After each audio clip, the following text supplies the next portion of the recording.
చేరిన సహోదరులందరికీ పేరు పేరున వందనాలు తెలియజేస్తున్నాను. నాకు ఎలా ఉంటుందంటే ఒక్కొక్క సెకండ్ నేను టీవీలో అక్కడ హాఫ్ అన్ అవర్లో చెప్పాలి.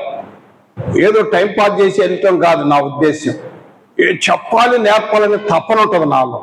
క్రీస్తు ప్రేమ మమ్మల్ని బలవంతం చేస్తూ ఉంటుంది, దేవుని ప్రేమ. అందుచేత ఈ విధంగా చెప్తా ఉంటాను. మీకు ఉపయోగపడతాయి, తెలియని విషయాలు ఉంటాయి. నేను అనుకుంటే చాలా విషయాలు తెలిసి వస్తూ ఉంటాయి. ఇప్పుడు చూసినట్లయితే చదవండి హెబ్రీ పత్రిక 2వ అధ్యాయము 14వ వచనం. ఇప్పుడు ఈ టాపిక్లకు వస్తున్నాం. ఎక్కడ సాతాను అపవాది స్వభావము మనం చదవాల్సింది. అపవాది స్వభావం ఒకటి, తర్వాత అబ్రహాము సంతాన స్వభావము, తర్వాత ఇక మనం కన్ఫ్యూజన్ కూడా తీసుకోవాలి. కన్ఫ్యూజన్ లేకపోతే ఇక అన్నం ఉడికి ఉడికినట్టు ఉంటుంది. ఇక అట్లా అన్నమాట. కనుక అసలు ఏంటి పాఠం కూడా ఇంతసేపు చెప్పి అసలు సారాంశం తెలుసుకోకపోతే ఎట్లా, అది అన్నమాట. అందులో లెసన్ కూడా తెలుసుకోవాలి మనం. ఏంటంటే ఇప్పుడు చదవండి. కాబట్టి ఆ పిల్లలు రక్త మాంసములు గలవారైన ఆ ప్రకారమే మరణం యొక్క బలం గలవారిని అనగా అపవాదిని మరణము ద్వారా నశింపజేయుటకు జీవిత కాలం అంతయు మరణ భయం చేత దాస్యమునకు లోబడిన వారిని విడిపించుటకు ఆయన కూడా రక్త మాంసములలో పాలువాడాయను. యేసుక్రీస్తు దేవుడైతే ఎందుకు శిలువ మరణం పొందాడండి? యేసుక్రీస్తు దేవత్వం అయితే ఆయన తను తాను ఎందుకు రక్షించుకోలేకపోయాడు? తాను శిలువ మీద కట్టె మీద చనిపోయాడంట. వాళ్ళకు తెలియక ఆ విధంగా మాట్లాడతారు. యేసుక్రీస్తుని గురించి తెలుసుకోవాలంటే మన మనోనేత్రములు వెలిగింపబడాలి. పౌలు గారు అంటాడు ఎఫ్సీ పత్రికలో 1వ అధ్యాయం 17వ వచనంలో తండ్రి అయిన దేవుడు ఎవరో, తన కుమారుడైన యేసుక్రీస్తు ఎవరో, సంఘానికి శిరస్సైన క్రీస్తు ఎవరో తెలియాలంటే వారి మనోనేత్రములు వెలిగింపబడితేనే కానీ ఈ సత్యము తెలుసుకోలేరు ఓ ఎఫెసీలో ఉన్న పరిశుద్ధులారా అంటాడు. యేసుక్రీస్తు ఎవరో తెలుసుకోవాలంటే తెలియకుండా ఈ లోక సంబంధమైన దేవత అపవాది ఏం చేస్తాడంటే మన కన్నులకు గుడ్డితనము కలుగు చేస్తాడు, బ్లైండ్ చేస్తాడు. గుడ్డివాడు అంటున్నడితే గుడ్డివాడు ఇద్దరు కలిసి గొంతులో పడతారని యేసు ప్రభువారు చెప్పాడు. ఎందుకంటే దేవుని స్వరూపమైన క్రీస్తు మహిమను కనపరచకుండా ఈ విసంబంధమైన దేవత అవిశ్వాసులైన వారి మనోనేత్రములకు గుడ్డితనము కలుగు చేసిన కొరింథీ రాసిన 2వ పత్రిక 4వ అధ్యాయం 4వ వచనములో. అయితే ఈరోజు మనం ధ్యానించే విషయం ఏంటంటే అపవాది యొక్క బలము గలవానికి అనగా ఆ బలవానికి అతను ఏం చేస్తాడంటే, కాబట్టి ఆ పిల్లలు రక్తమాంసములు గలవారైనందున మరణం యొక్క బలము గల అపవాది వారిని దాస్యంలో వచ్చి మరణ భయము చేత వారిని స్వాధీనపరుచుకొని అతడు అపవాది పరిపాలన చేస్తున్నాడు. చూడండి, కాబట్టి ఆ అపవాది యొక్క క్రియలు లయపరచడానికి యేసుక్రీస్తు వారు రావాల్సి వచ్చింది. రక్త మాంసాల్లో అందుకు ధరించవలసి వచ్చింది. ఎంత మాత్రము దేవదూతల స్వభావం ధరించుకోలేదు. కొంతకాలానికే దేవదూతల కంటే కొంచెం తక్కువగా ఎందుకు వచ్చాడంటే ఆ రక్త మాంసాల్లో ఎందుకు ధరించుకున్నాడంటే ఆయన శోధింపబడాలి, ఆయన ఆకలి దప్పులు కలిగి ఉండాలి, ఆయన శ్రమ పడాలి. అదేవిధంగా అపవాదిని మరణము యొక్క బలము గలవారిని ఆ రక్తమాంసాలు గలవారిని తన దాస్యంలో ఉంచుకున్నాడు. ఎవరిని బయటికి పోనీయకుండా కాపలా వేసి పరిపాలన చేస్తున్నాడు. వారిని ఆ కిడ్నాప్ చేసి ఉంచిన వారిని విడుదల చేయాలి. ఈ విడుదల చేయటానికే యేసుక్రీస్తు రావాల్సి వచ్చింది. యేసుక్రీస్తు అకస్మాత్తుకు రాలేదు. యెషయా ప్రవక్త ముందే ప్రవచించాడు. యెషయా గ్రంథము 42వ అధ్యాయం 7వ వచనంలోను, యెషయా గ్రంథము 61వ అధ్యాయంలో మొదటి 2 వచనాల్లో బండిలో ఉన్న వారిని, చెరలో ఉన్న వారిని విడిపించటానికి ఆయన ప్రవచన ప్రకారమే యేసు ప్రభు వచ్చాడు. ఆయన ప్రవచన ప్రకారం వచ్చాడు. అతనికి ఒక బలం ఉంది. అపవాది చాలా బలవంతుడు. ఎంత బలవంతుడంటే ఆ బలవంతుని ఎవరు జయించలేరు. ఎంత బలవంతుడంటే ఆ బలవంతుని జయించాలంటే ఇంకొక బలవంతుడు రావాలి. ఆ బలవంతుడు వచ్చినప్పుడు, ఈ బలవంతుని జయించినప్పుడు అతనే సొత్తంతా పంచి పెడతాడు. యేసు ప్రభు వారే లోకాసు వార్తలో 11వ అధ్యాయము 21-22 ఒక ఉపమానం చెప్పాడు. ఒక బలవంతుడు ఉన్నాడు. లోకాసు వార్త 11వ అధ్యాయము 21-22 ఒక బలవంతుడు ఉన్నాడు. ఆ బలవంతుడు ఏం చేశాడంటే ఆయుధాలు ధరించుకొని తన సొత్తును కాపాడుకుంటూ చుట్టూ ఎవరిని బానికుండా ఉన్నాడు. అయితే ఇంకొక బలవంతుడు వచ్చాడు. ఆ బలవంతుడు వచ్చి ఈ బలవంతుని మీద పైబడి జయించినప్పుడు ఏం చేస్తాడంటే ఆ సొత్తు అంతా ఆయుధాలు లాగేసుకొని ఇక పోండి, ఇక వెళ్ళొచ్చు, స్వాతంత్రం ఇచ్చాను పోండి అంటారు. అదేవిధంగా ఈ బలవంతుడైన అపవాది చాలా బలంతో ఉన్నాడు. ఈ బలవంతుడిని జయించడానికి ఇంకా ఈయనకంటే గొప్ప బలవంతుడు ఆ రక్త మాంసాల్లో. కాబట్టి ఆ పిల్లలు రక్త మాంసమున మరణం యొక్క బలము చేత, మరణం యొక్క భయము చేత దాస్యముకు లోబడిన వారిని విడిపించటానికి యేసుక్రీస్తు జీవితకాలం అంతా మరణ భయం. ఈ మామూలు మరణం కాదు ఇది. ఇది రెండవ మరణం. అగ్ని ఆరదు, పొడుగు చావదు, ఆ మరణం. ఈ మరణము అపవాదికి ఎక్కడి నుంచి మొదలైంది, ఎన్ని సంవత్సరాల నుంచి మొదలైందో తెలుసా? 4000 సంవత్సరాల నుంచి పరిపాలన చేస్తాడు ఈ బలవంతుడు. ఈ బలవంతుని పరిపాలన డిస్ట్రాయ్ చేయడానికి యేసుక్రీస్తు వచ్చాడు. తిమోతి రాసిన 2వ పత్రిక 1వ అధ్యాయము 10వ వచనం కావచ్చు. అక్కడ మరణమును నిరర్ధకము చేయుటకు అన్నాడు.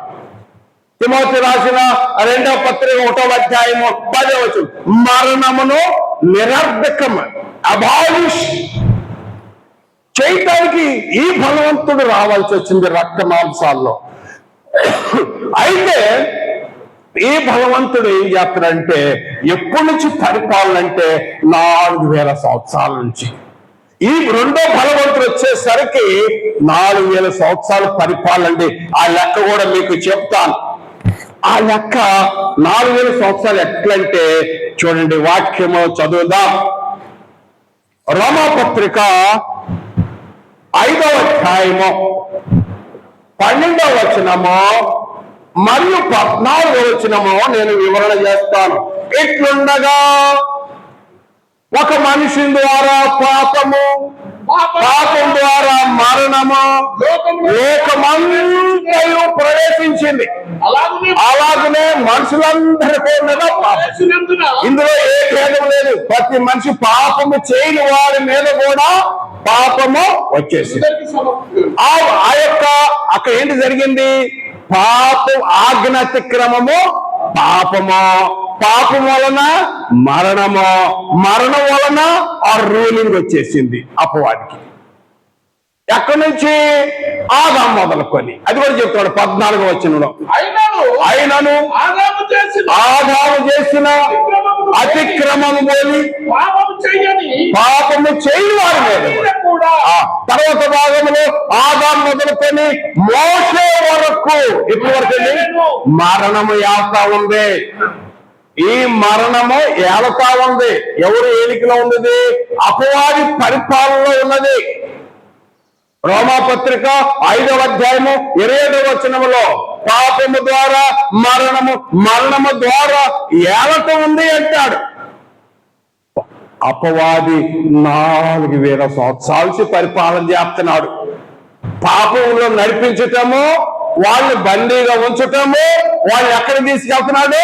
మరణానికి తీసుకెళ్తున్నాడు. ఎక్కడికి? అగ్ని ఆరదు, పొడుగు చాలు. వాడికి ఒక ఉద్దేశం ఉంది అపవాది. అపవాది అంటే ఎవరు? ఓ ప్రశ్నించారు అన్నట్టు. అపవాది అనగా సాతాన్ అని అక్కడే అర్థం ఉంది. సాతాన్ అంటే అర్థం ఏంటి?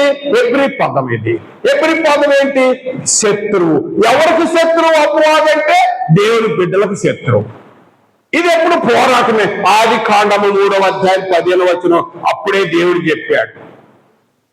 కాబట్టి 3వ అధ్యాయం అక్కడి నుంచే శత్రుత్వం. దేవుని బిడ్డలంటే శత్రుత్వం, ప్రార్థన అంటే శత్రుత్వం. వాడు అసలు ఓర్చుకోలేడు, చంపేస్తా ఉంటాడు అపవాది అవకాశం దొరికితే.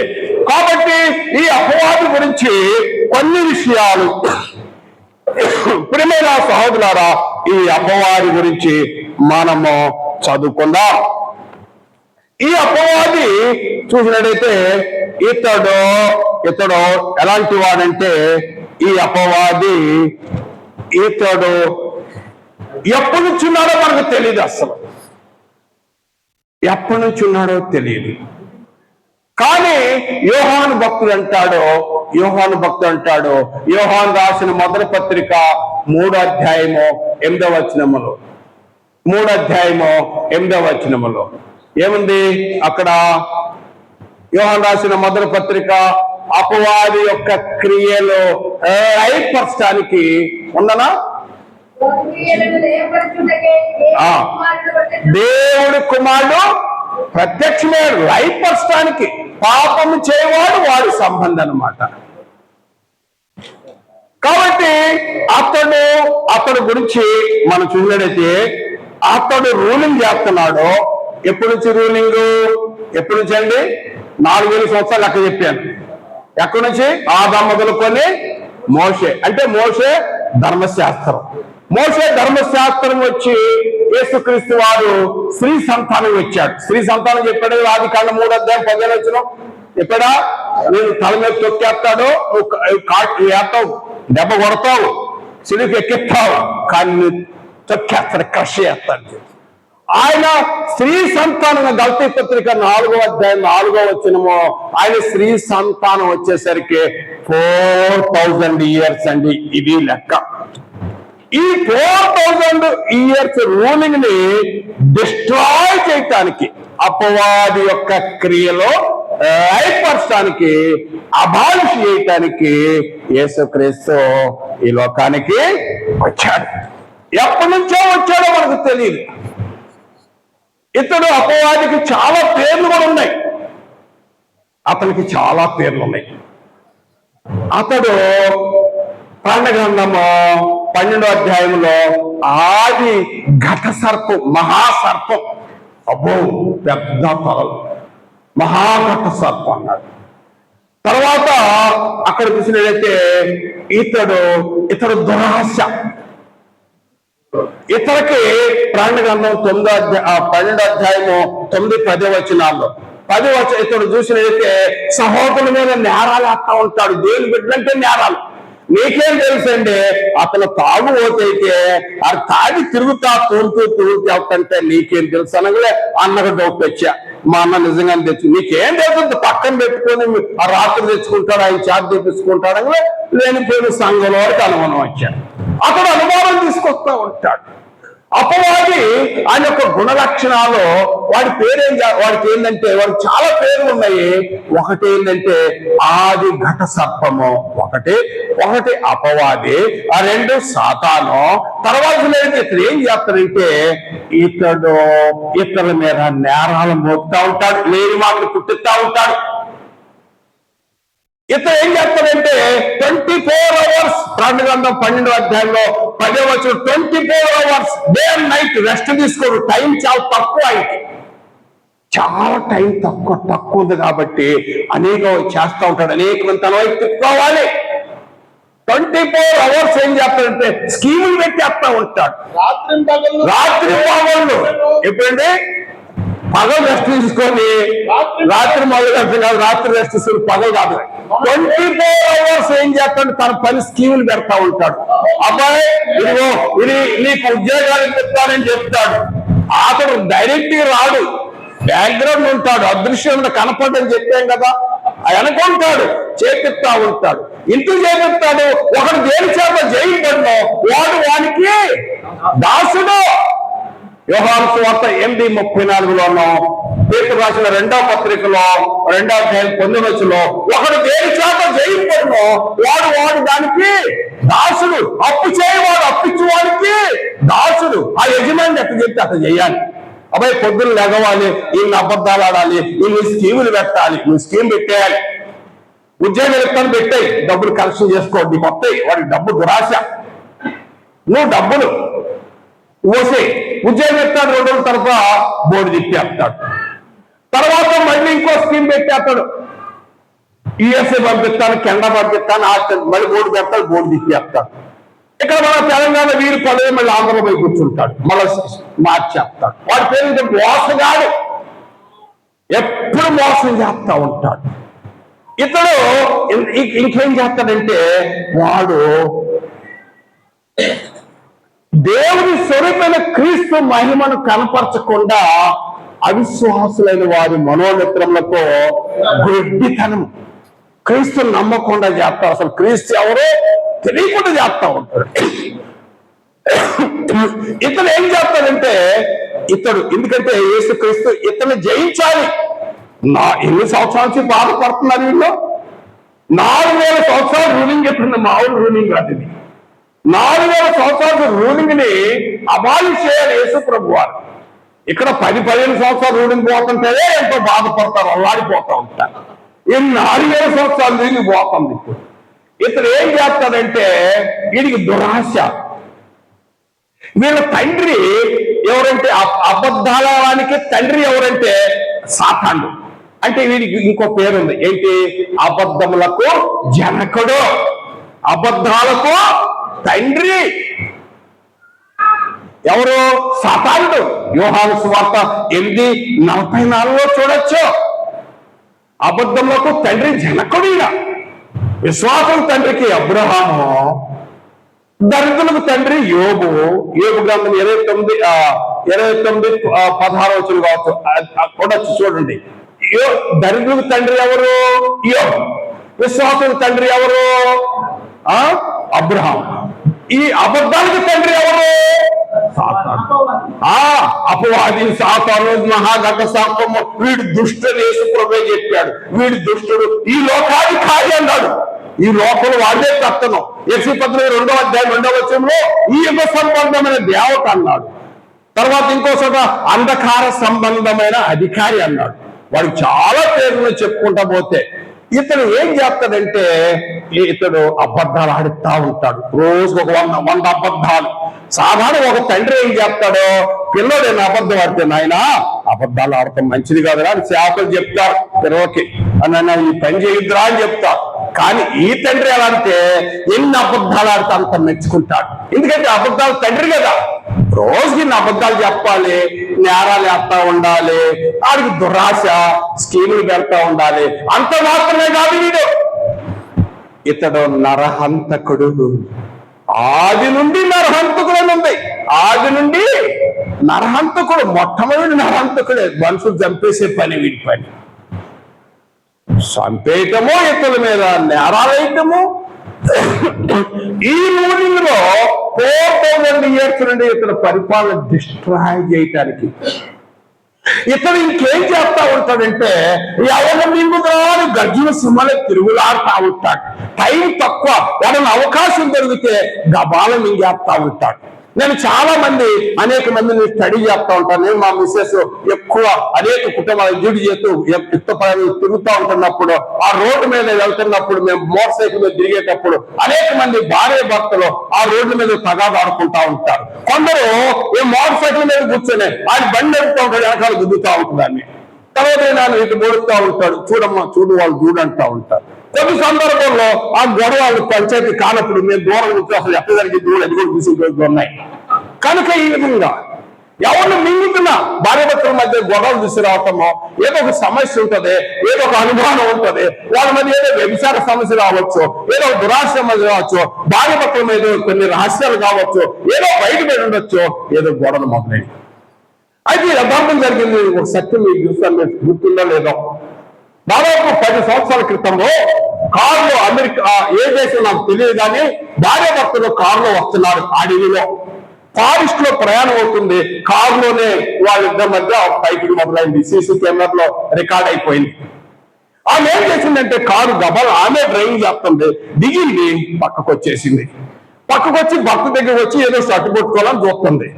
అంతలోనే అక్కడ పులి అక్కడే ఉంది, సింహం అక్కడే ఉండి ఆమెను మెడేసి తీసుకెళ్ళిపోయింది.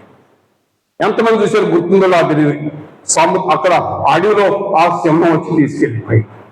ఎవరు మింగున గర్జన సింహనే తిరుగుల అవకాశం దొరికితే తీసుకెళ్ళిపోతాడు అప్పవాడు. వాడి పనేది గుణలక్షణాలు. వీడు ఇంకా ఎంత భయంకరం అంటే అతడు సులువుగా చిక్కులు పెట్టేస్తాడు. సులువుగా చిక్కులు అసలు తెలియనీడు. చాలా తంత్రగాడు. వాడి దగ్గర చాలా తంత్రాలు. కొరింథీ రాసిన 2వ పత్రికలో 2వ అధ్యాయం 11వ వచనంలో పౌలు గారు అంటే వీడు మోసగాడు, వీడు తంత్రగాడు, తంత్రాన్ని చేస్తా ఉంటాడు అపవాది. అందుకు రావాల్సి వచ్చింది. యేసుప్రభు ఎందుకు వచ్చాడో, దేవుడైతే ఎందుకు వచ్చాడో, ఆయన రక్తమాసం ఎందుకు వచ్చాడో, ఆ శిలువ మీద ఎందుకు చనిపోయాడో, తను కాపాడుకు అస్సలు సంగతి ఇది నాయన. ఇది జరిగింది. ఆ బంధకాల్లో బంధింపేటప్పుడు వాడు వినిపించి వాడు తంత్రగాడు. వాడు 4000 సంవత్సరాల నుండి జనులందరూ తన స్థానానికి తీసుకెళ్తున్నాడు. వాడు రక్షించలేడు. నిత్య నరకాన్ని తీసుకెళ్లే కార్యక్రమం. వాడికి 3 మార్గాలు ఉన్నాయి. నేత్రాశ, శరీరాశ, జీవడంబం. గొప్ప వాళ్ళు పడగొట్టేసింది కదండి. వాడు అలాంటి వాడు ఏం చేస్తాడంటే ఎవరిని మృంగుదలా అని తిరుగులాడుతూ ఉంటాడు. ఇతడు తంత్రగాడు. ఇతడు ఇంకా వాడి యొక్క లక్షణాలు చూసినట్లయితే చాలా విషయాల్లో మనం ఇంకా గమనించగలము. ప్రియమైన సహోదరులారా, నేను సమయాన్ని చూసి కూడా నేను జ్ఞాపకించుకోవాలి. ఇతడు గురించి చూనడితే ఈ బలవంతుడు ఏం చేస్తున్నాడంటే పరిపాలన చేస్తూ ఇతడు జనాన్ని ఈ విధంగా మోసం చేస్తూ ఇతడు ఎంతో మందిని ఈ విధంగా తన వైపు తిప్పుకుంటూ ఉంటున్నాడు. కాబట్టి ఇతని విషయంలో ఇంతవరకే మరి చెప్పేసి ఇంకో ముగింపులో కూడా వెళ్ళాలి. కాబట్టి ఈ విషయంలో ఇన్ని విషయాలు గుర్తుపెట్టుకోండి. ఇతన్ని జయించటానికి 4000 years రూలింగ్ యేసుక్రీస్తు మరణ సమాధి పునరుత్థానం ద్వారా ఆయన ఈ అపవాదిని జయించాడు. ఆయన మరణ సమాధి పునరుద్ధానం తర్వాత యేసు ప్రభు వారు ఇక అపవాది యొక్క రూలింగ్ లాగేసుకున్నాడు.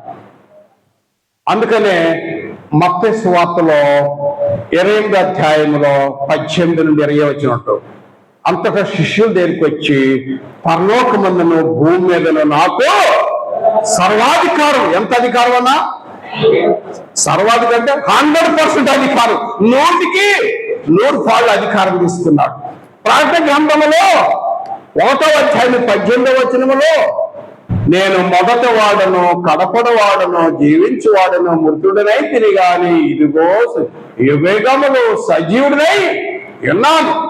మరణము యొక్కయు పాతాళం యొక్క తాళచెవులు నా స్వాధీనంలో ఉన్నాయి. తర్వాత ప్రకటన గ్రంథము 1వ అధ్యాయంలో 7-8 భూపతుల మీద కూడా అధికారం తీసుకున్నాడు. భూపతుల మీద అధికారం.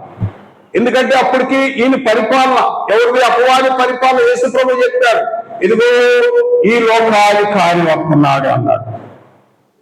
యోహాను సువార్త 12:31లోను, యోహాను సువార్త 14:30లో చెప్పాడు, ఈ లోకాధికారి నేను బయటికి పంపిస్తున్నాను అంటున్నాడు. కాబట్టి యేసుక్రీస్తు మరణ సమాధి పునరుద్ధానంలో ఆయన అపవాదిని జయించి మొత్తం ఎక్కడెక్కడ అధికారం తీసుకున్నాడో తెలుసా? పాతాళంలో అధికారం తీసుకున్నాడు. ఈ లోకాధికారిని సాతాను జయించాడో, శరీరాన్ని జయించాడో, మరణాన్ని జయించాడో, తర్వాత పరలోకానికి వెళ్ళాడో, అక్కడ అధికారం తీసుకున్నాడు. ఇప్పుడు చూడండి, ఒక గొప్ప విషయం గమనించాలి. అప్పుడు యోబు అక్కడ ఒకసారి అక్కడ పోయాడు అపవాది. ఎక్కడికి? యోబు దగ్గర సభ జరుగుతుంటే, పరలోకంలో సభ జరుగుతుంటే దేవుని దేవదూతల్లో అక్కడ పోయి యోబు ప్రస్తావన తీసుకొచ్చాడు. ఎవరు అక్కడ భాగంలో సభ సమస్యలు ఏమిటి వచ్చినాయి తిప్పలు, హాయిగా నా కుటుంబ సమస్యలు తీసుపడ్డాయి. కాబట్టి ఇక యేసుక్రీస్తు మరణ సమాధి పునరుద్ధానం తర్వాత ఇక అక్కడికి వెళ్ళడం లేదు, అవకాశం అయిపోయింది, ఫినిష్. తర్వాత పాతాళం అంటే చనిపోయిన వాళ్ళు పరదేశంలో ఉన్న వాళ్ళ దగ్గర కూడా వీరికి అధికారం ఉంది. ఎందుకంటే కర్ణపిశాచి ఆమె సౌలు విషయంలో సమూయేలుని పిలిచింది, బయటికి రా. సమూయేలు మొదటి గ్రంథం కదండి, ఆ నిలబడి ఇట కొట్టింది, రా సమూయేలు వత్తనా ఉండు అంటున్నాడు. తొందర రా, నీ కోసం ఆడ మనిషి నిలబడితే నువ్వు తొందర రా, తొందర బయటికి రా అనుకులే. సమూయేలు గబగబా ఆ యొక్క బట్ట వేసుకుని పైకి వచ్చా ఉన్నాడు, సౌలా ఎందుకు నన్ను తొందర పెట్టావు అంటే అపవాదికి అంత బలం ఉంది. యేసుక్రీస్తు మరణ సమాధి పునరుద్ధానం ముందు, ఆ 4,000 సంవత్సరాల ముందు అపవాది అక్కడికి వెళ్ళగలిగాడు, పాతాళంలోకి వెళ్ళగలిగాడు. ఇక యేసుక్రీస్తు మరణ సమాధి పాతాళంలో కూడా అధికారం లాగేసుకున్నాడు. ఇది అదే చెప్తాడు యేసుప్రభువు, పరలోకమందును భూమి మీదను నాకు తీసేసుకున్నాడు. కాబట్టి ప్రియమైన సహోదరుడా, ఇది అపవాది గురించి. అపవాదిని ఇక్కడ జయించాడు. అపవాదిని ఈ బలవంతుడు ఎవరు? అపవాది బలవంతుడైతే ఇంకో బలవంతుడు వచ్చేసి రా తేల్చుకుందాం అన్నారు. ఈయన ఆయన మీద పడి ఆయన జయించాడు. కాబట్టి ఇప్పుడు ఏమంటున్నాడు? ఆ బందీలో ఉన్న వాళ్ళని బయటికి రండి, నేను స్వాతంత్రం ఇచ్చామంటే మన బ్యాచ్ రావట్లా, మాకు ఇక్కడే అడ్జస్ట్ అవుతుంది. ఈయన ఒకడు దేని చేత జయింపడునో వాడు దానికి దాసులైపోతారు. కొందరు వచ్చారు, వాళ్ళు రక్షణ పొంది క్రీస్తునందు ఉన్నారు. ఎవరైతే ఇంకా మేము అక్కడే ఉంటాం, మాకు ఇక్కడే అడ్జస్ట్మెంట్ ఉంది, బాగానే అంటే జైలు ఉండి మేము సరసాల కేసు అయిపోయింది, ఆ యొక్క పనిష్మెంట్ తగ్గించామో, మీరు బయటికి పోవడం లేదండి, మాకు ఇక్కడ అడ్జస్ట్మెంట్. అట్లాంటి పరిస్థితి బందీలో ఆ చెరలో ఉన్న వారిని విడిపించడానికే యేసుక్రీస్తు వచ్చాడు కదండి. అయితే ఇంకా నాకు సబ్జెక్ట్ ఇంకొక గంట ఉంది కాబట్టి నేను కొద్దిసేపు చెప్పేసి గబగబా ముగిస్తాను, ఇంకో 5-10 నిమిషాల్లో మీరు ఓపుకుంటే. ఇక తర్వాత అసలు టాపిక్ అబ్రహాము సంతాన స్వభావం. ఎంత మాత్రము దేవదూతల స్వభావం ధరించుకొనక అపవాదిని జయించి దానికి ఆయన ఏం చేశాడు? అబ్రహాము సంతాన స్వభావం ధరించుకున్నాడు అన్నమాట. ఆయన ఎవరు? యేసుక్రీస్తు దేవత్వమై ఉన్నాడు, దేవునితో సమానమై ఉన్నాడు. ఆయన ఈ లోకానికి వచ్చినప్పుడు ఎవరిని ఎన్నుకున్నాడంటే అబ్రహాము సంతాన స్వభావం. అయితే అబ్రహాము ఎవరు అంటే మనకు ఆదికాండం 11వ అధ్యాయంలో మనం చూస్తాం. 28వ వచనములో అతడు కల్దీలు ఊరనే ప్రాంతం. గుర్తుపెట్టుకోండి, మనకి సేవకు ఉపయోగపడింది. అసలు అబ్రాహాము ఎక్కడ పుట్టి పూర్వోత్తరాలు చెప్తున్నారు. ఇప్పుడు ఇజ్రాయెల్ వాళ్ళు గొడవలు నడుతున్నాయి కదా, అసలు హిస్టరీ అసలు చెప్తున్నారు ఎక్కడి నుంచి వచ్చారు వీళ్ళు. అయితే కల్దీలు ఊరనే ప్రాంతం నుండి వచ్చాడు. అక్కడి నుండి యెహోషువ గ్రంథము 24వ అధ్యాయంలో 2వ వచనములోనూ 24వ అధ్యాయం 15వ వచనములో అక్కడ వీళ్ళ పితరుల గురించి చెప్తాడు యెహోషువ. మన పితరులు యాప్రటీసు నది అద్దరన ఉన్నారు. తర్వాత ఇంతకుముందు ఏంటి? కల్దీలు అనే ఊరుంది. తర్వాత స్టెఫెను ప్రసంగంలో 7వ అధ్యాయంలో అపోస్తల కార్యములో 2-3 వచనాలు అక్కడ అంటాడు, మన పితరులు మెసొపొటేమియా ప్రాంతం. గుర్తుపెట్టుకోండి, మెసొపొటేమియా, కల్దీలు, ఊరు, యాప్రటీసు నది అద్దరన ఉండేవాళ్ళు. నెహెమ్యా గ్రంథంలో 9వ అధ్యాయం 7వ వచనంలో ఇంకొంత సమాచారం ఉంది. మన పితరులైన అబ్రహాము అద్దరు నుండి ఇద్దరికి వచ్చారు. అంటే వాళ్ళది ఇప్పుడు కనాన్ దేశం వీళ్ళది కాదు అసలు.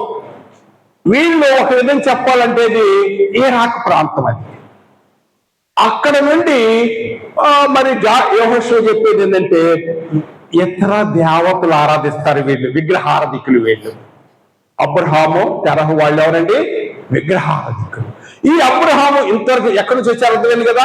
యాప్రటీసు నది అద్దరు నుండి ఇద్దరికి, తర్వాత ఊరనే ప్రాంతము, కల్దీ అనే ప్రాంతము, అది మెసిపిటియా ప్రాంతము.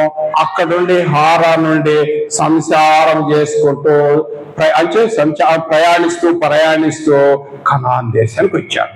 అప్పుడు అబ్రహాంకు 3 వాగ్దానం చేశాడు. 3 వాగ్దానాలు ఏంటి? అబ్రహాం చేసిన వాగ్దానం ఏంటండి? ఒకటి, నిన్ను గొప్ప జాతిగా, ఇజ్రాయెల్ జాతిగా చేస్తానన్నాడు. రెండవది, మీకు ఆ ప్రాంతం, మీకు అబ్రహాముకు కాలు పెట్టడానికి స్థలం లేనప్పుడే వాగ్దానం చేశాడంట స్టెప్ ప్రసంగంలో. ఒకటి, గొప్ప జనాంగము. రెండోది, కనాను ప్రాంతము. మూడోది, నీ సంతానమందు భూలోకమంతా ఆశీర్వాదం. ఆ సంతానమే క్రీస్తు. అబ్రహాముకు వాగ్దానం చేశాడు దేవుడు, నీ సంతానమందు ఆశీర్వాదమని. అందుచేత ఆ వాగ్దాన ప్రకారమే యేసుక్రీస్తు అబ్రహాము సంతానంగా వచ్చాడు. అయితే అసలు అబ్రహాము ఎవరు? ఇంకా ఏంటంటే ఈయన హెబ్రీయుడు. హెబ్రీ పదం ఎట్లా వచ్చింది? ఇది కూడా సమస్య. హెబ్రీ అంటే వీళ్ళు ముత్తాత HEBR ఎబెర్. ఆది కాండము 10వ అధ్యాయము 21వ వచనంలోను, ఆది కాండము 11వ అధ్యాయం 14, 16వ వచనంలో ఎబేరు, వీళ్ళు ముత్తాత ఎబేరు. ఎబేరు పదము నుండి హెబ్రీ వచ్చాడు. వీళ్ళు హెబ్రీలు. తర్వాత ఈ హెబ్రీలు కొన్నాళ్ళకి ఏమైందంటే వీరు ఇస్సాకు తర్వాత యాకోబు పేరేంటి? ఇజ్రాయిల్. వాళ్ళు అక్కడి నుంచి ఇక్కడికి వచ్చిన వాళ్ళు ఎవరు? వీళ్ళు పశు సంపద. వీళ్ళు కనాన్ని ఆక్రమించుకున్నారు. కనాన్ని దేవుడిచ్చేసాడు అంతే. కాబట్టి ఈ సంతానాన్ని ఎవరు ఎన్నుకున్నారో ఈ సంతాన స్వభావంలో వచ్చాడు యేసు ప్రభువు. కాబట్టి నేను ఇంకా కుదించి గొప్ప సందేశం ఇస్తున్నాను. అబ్రహాం అనేవాడు చాలా గొప్ప వ్యక్తి. ఆయన హెబ్రీయుడని మొట్టమొదటిగా హెబ్రీ పత్రిక 14వ అధ్యాయంలో చూసినట్టయితే అక్కడ హెబ్రీయుడైన అబ్రామ్ అని రాసి ఉంటుంది. తర్వాత ఈయన చాలా గుణలక్షణాలు ఉన్నాయి. తర్వాత మీరు కలర్ టీవీలో చూడొచ్చు. నేను ఇచ్చి అందులో క్లాట్గా ఇచ్చాను మెసేజ్, దయచేసి మీరు చూడండి. ఇప్పుడు నేను సరిగ్గా చెప్పలేకపోతాను, టైం లేదు కాబట్టి. ఆయన జనరేషన్ వచ్చిన వారు ఇంకొకరంటే ఆయన కూడా హెబ్రీయుడు. యేసోబు కూడా హెబ్రీయుడు. యేసోబు చాలా పవిత్రుడు. అతడు చిన్నప్పటి నుంచి మంచి గుణగుణాలు లేనివాడు. అబ్రహాం మంచి క్యారెక్టర్ కలిగిన వాడు. తర్వాత ఈయన కూడా మంచి హెబ్రీయుడు. ఈయన పేరు రాయబడి ఉంది. ఏమిటంటే పోతిఫెర భార్య అంటది తన భర్తతో, నువ్వు తెచ్చేవే హెబ్రీ దాసుడు నన్ను ఎగతాళి చేయబోయాడని చెప్తుంది. లేనిపోయిన అమ్మ కథలింది అన్నమాట. ఆమె ఇతడు హెబ్రీయుడు. వీళ్ళు ఇజ్రాయెల్ ప్రజలు పురుషులు గాని స్త్రీలు గాని వాళ్ళు హ్యాండ్సమ్ ఉంటారు. పురుషులైతే, స్త్రీలైతే చాలా అందంగా ఉంటారు. దేవుడు వాళ్ళు బ్లెస్ చేశారు. వీళ్ళ భౌతిక బ్లెస్ చేశారు, స్పిరిచువల్ గా క్రైస్తవులు బ్లెస్. గుర్తుపెట్టుకోండి, అందుకోసం చెప్తున్నాను. అయితే ఇక్కడ ఏంటంటే అక్కడ యేసోబు ఎన్నో శ్రమలు పడ్డారు. అన్నదమ్ములు కొట్టి గోతులు పడేశారు. అక్కడ నుండి ఇస్మాయిల్ తీసుకెళ్లారు వ్యాపారస్తులు, తీసుకెళ్లి అక్కడ జైల్లో పడేసిన తర్వాత యేసోబు అంటాడు అతడు యవనేచ్ఛ నుండి పారిపోయాడు. తర్వాత ఒక servant became prime minister of ఐగుప్తు. ఎవరైతే ఆయన జైల్లో వేశారో వాళ్ళు ఆయనకి సెల్యూట్ చేయాల్సి వచ్చింది. ఎందుకంటే ఫరోరాజు అన్నాడు, నేను నాదొక సింహాసనము, నీదొక సింహాసనము, నీదొక రథము, నాదొక రథం. నువ్వు వెళ్ళి మొత్తం విజిట్ చేయమంటే అది వెళ్తున్నప్పుడు బహుశా ఆ యేసోబు దాసుడు వాళ్ళు ఏమైనా జైలు వేసారో వాళ్ళు ఆయనకి సెల్యూట్ చేయాల్సి వచ్చింది. God can do anything. దేవునికి అసాధ్యం అనేది ఏది లేదు. ఎన్నిక లేని వాళ్ళు తీసుకొచ్చి ఎంతో గొప్ప స్థానం వస్తారండి.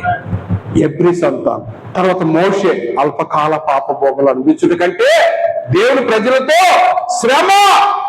శ్రమలే ఉంటాయి దేవుని పని చేస్తే.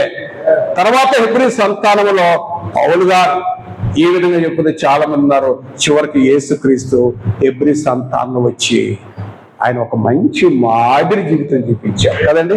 మీకు అందరూ తెలుసు ఆయన విధేయత, ఆయన తగ్గింపు, ఆయన ప్రేమ, ఆయన క్షమాపణ, ఓ సమాధానం ఆయన క్రీస్తు యేసు కలిగిన మనం ఇన్ క్రీస్తు నందు మనము కూడా ఆత్మ సంబంధమైన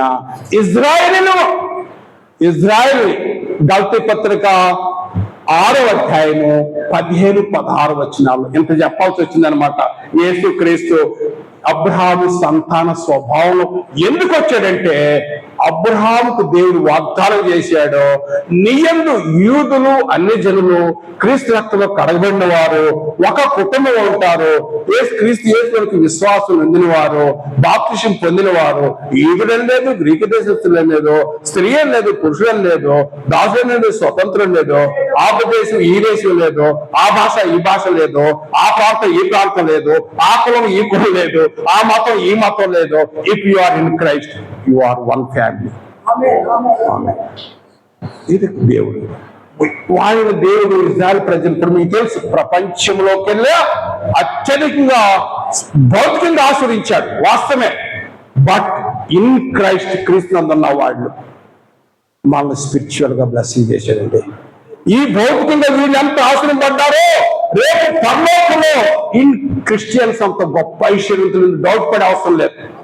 గొప్ప, ఎందుకనే వారు అందరూ ఇక్కడ ఈ భూలోక ధనంతో ఉంటే మీరు బంగారు వీధుల్లో ఉంటారు. అంత మాత్రం ఈ మాట కూడా చెప్పి నేను ముగిస్తాను. In Christ we are the royal priesthood, రాజులైన యాజకులు. పాత నిబంధనలో రాజు పని చేసేవాడు, యాజకుడు పని చేశాడు, యాజకుడు దేవాలయ పనులు చేసేవాడు, రాజు పరిపాలన చేసేవాడు. ఇన్ క్రైస్ట్ మెల్కీసెదెకు క్రమం చొప్పున మనము దేవుని యందు మనం కూడా రాజులని యాజకుడు 2 ర్యాంకులు వచ్చినాయి. ఆ యాజకుడికి రాజులకి ఇదిగో ఈ గ్రంథం వాళ్ళ దగ్గరే ఉండేది, ఎవరి దగ్గర ఉండేది కాదు కదండి.